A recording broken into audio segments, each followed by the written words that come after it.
Ayan, bago tayo tumuloy dun sa destination natin, maglalagay ako ng action camera dito sa dibdib. May nakita kasi akong ganito. Ayan, camera, magnetic bracket. O, ayan, meron siyang ganito. Lock. Try natin to.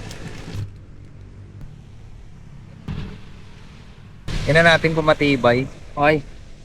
Lakas. Rinig nyo? Oh.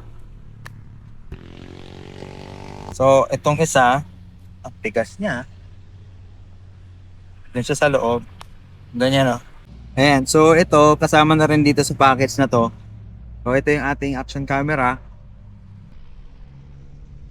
Sana hindi mahulog, pero matibay, oh. Tibay naman. Kaganda na ito, guys. Pwede yung itagilid ganyan. Oh, para meron kayong portrait shot. Ayan, try natin to.